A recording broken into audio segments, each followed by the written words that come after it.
Hi, Gender Queer Chat. It's Callie here. I'm not that well today. I'm actually got a bit of a sore throat and a cough, so I'm going to try and not have a coughing fit while I'm recording this video. Would be ideal. The topic this week is representations of genderqueer people in the media.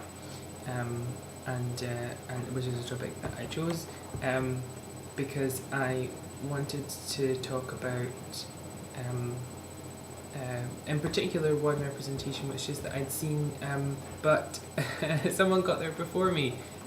Matt earlier in the week talked about Frankie from Skins, which is who is the character that I immediately thought of. If you haven't seen it, Skins is a British show. And it's set in Bristol, and like every 2 years they kind of replace all the characters, and they had some really positive, I thought quite positive representations of gay characters in previous years, and this year they had a character.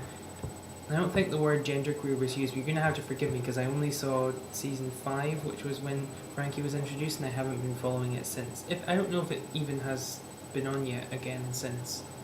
But yeah, the word genderqueer wasn't used, but Frankie was, she's kind of, and she is the pronoun that is used in the thing. Frankie is, she was bullied at her previous school than to where she is. Skins is about a group of teenagers, and they have this kind of raucous, hedonistic lifestyle, and it's kind of an exaggerated portrayal of sort of late teenage life, and Frankie is one of these people, and the word genderqueer isn't used, but she's kind of androgynous in many ways, and also is pansexual, although the term isn't used. She just says when she's asked, is she gay or what? She says she's into people, which is also really positive to have pansexuals and a pansexual genderqueer person. Not that I'm reluctant actually to describe her like that because that's not because those ideally should be like any kind of label, but especially labels like pansexual and genderqueer should be ones that people put on themselves. But where one going, you might imagine that those would be labels that Frankie would choose, and that's really a positive thing to have someone who feels that way represented. And I wish that it had come along earlier, because I would have thought, I would have kind of related to someone whose gender was kind of whose gender was kind of in flux in that particular way.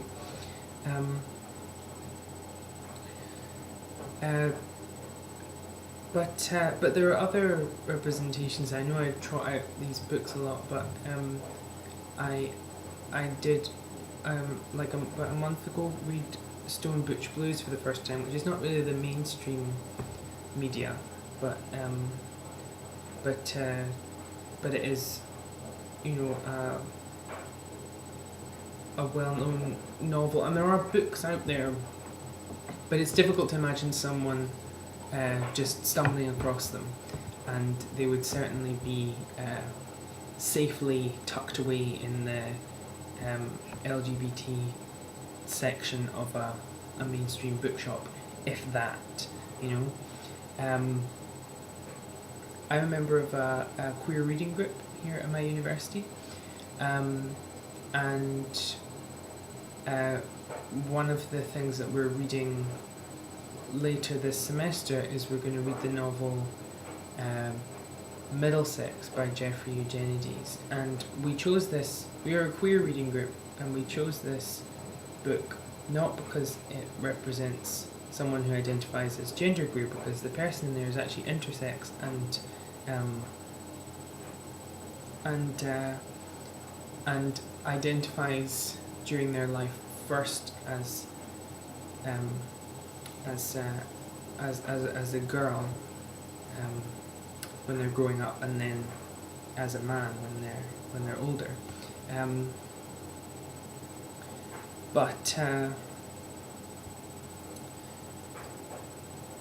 But you know, we chose this book because you know, it brings up interesting questions about gender, and as other people were saying, it's quite difficult. The notion of like genderqueer and characters who actually call themselves genderqueer and talk about this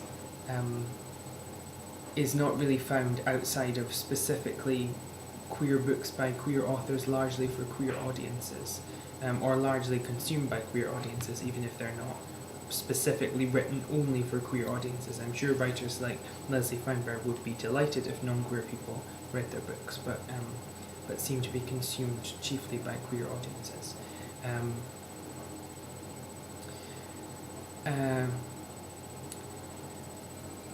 So you know, but yeah. So outside of that sort of thing, we really and there are a few kind of notable honourable exceptions like Skins.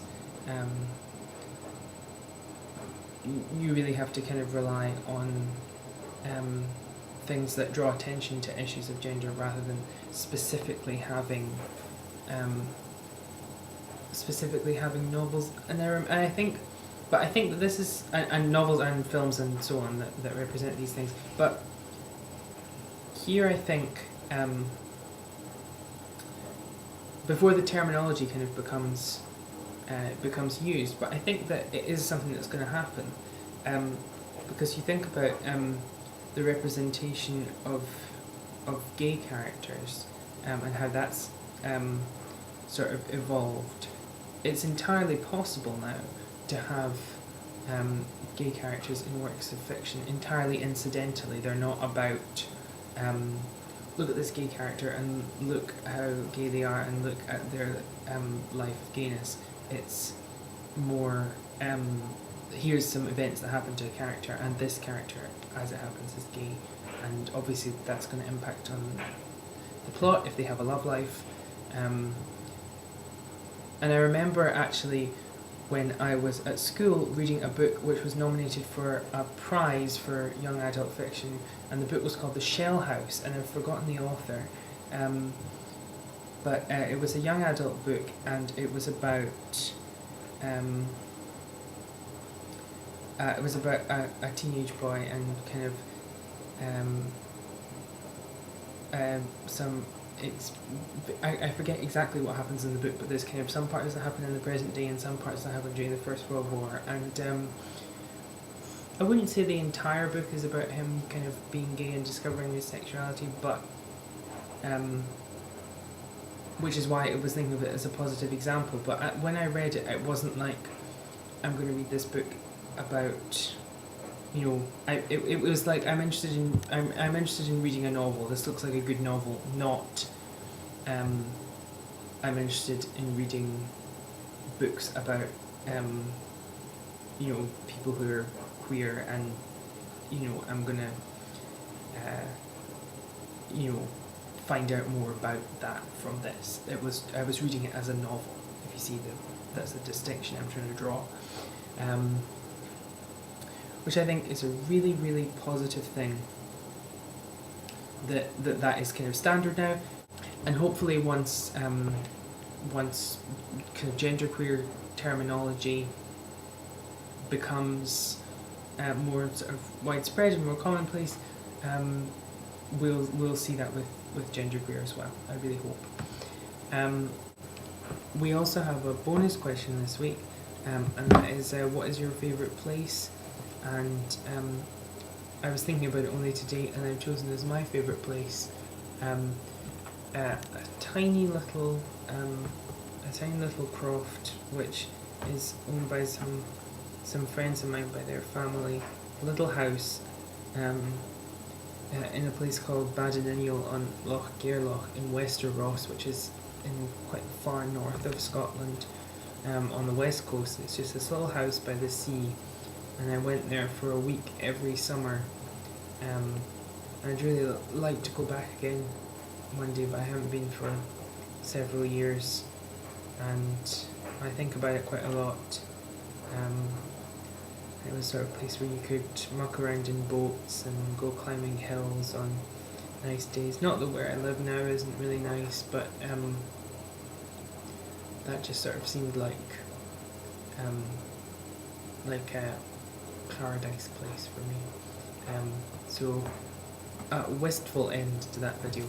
I hope that right on cue. I hope that the abrupt cuts in this video where I've taken out my coughing fits haven't proved too disruptive in appearance to your viewing. I'm gonna go away and drink tea and get an early night.